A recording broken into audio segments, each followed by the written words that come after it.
Իմաստնություն Սողոմոնի 1 Փնտրել Աստծուն և փախչել մեղքից։ Սիրեցեք արդարությունը, երկրի դատավորներ, բարի խորեցեք Տիրոջ մասին և պարզ սրտով փնտրեցեք Նրան։ Աստված պիտի գտնի նրանց, ովքեր չեն փորձում Նրան, և պիտի երևա նրանց, ովքեր թերահավատ չեն Նրա նկատմամբ։ Արդարև, անիրավ խորհուրդները բաժանում են մարդուն Աստծուց։ Իսկ իր զորությունը փորձելու համար Աստված հանդիմանում է անզգամներին։ Իմաստնությունը չի մտնի չարանեն գանձի մեջ, և ոչ էլ կբնակվի այն մարմնի մեջ, որ մեղք է գործում։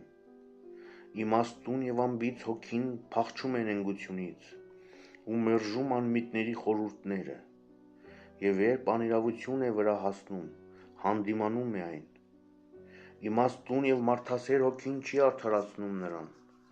ով հայհոյում է իր բերանով, որովհետև Աստված վկա է նրա ներքին ցանկություններին։ Նրա սրտի ճշմարիտ վերակացուն է և նրա լեզվի ունկնդիրը։ Արդարև, Տիրոջ հոգին լցնում է տիեզերքը, և նա, որ պահում է ամեն ինչ, գիտե, թե ով ինչ է բարբառում։ Ուստի նա, ով անիրավ բաներ է շշնջում, չի ծածկվելու և չի խուսափելու արդարացի դատապարտությունից։ Ամբարիշտների խորհուրդների քննությունը պիտի լինի, նրանց ասածների լուրը պիտի հասնի Տիրոջը, և նրանք պիտի կրեն իրենց անիրավությունների պատիժը։ Նախանձախնդիր ականջը լսում է ամեն բան,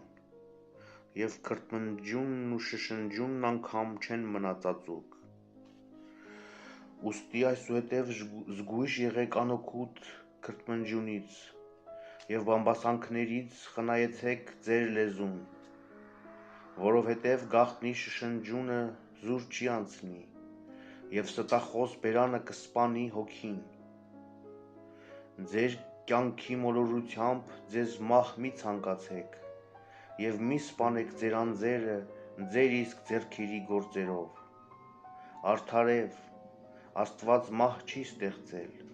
և նա չի ուրախանում ողջերի կորստյան համար։ Նա ամեն ինչ հաստատել է լինելու համար, և աշխարհի գործերը փրկության համար են։ Ոչ մահաբեր թույն կա նրանց մեջ, և ոչ էլ դժոխքի թագավորություն երկրի վրա,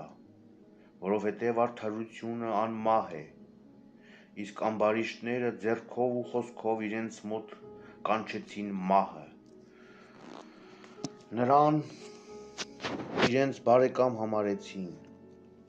հալումաշ եղան և դաշինք կնքեցին նրա հետ, և իսկապես արժանի են բաժնեկից լինելու նրան։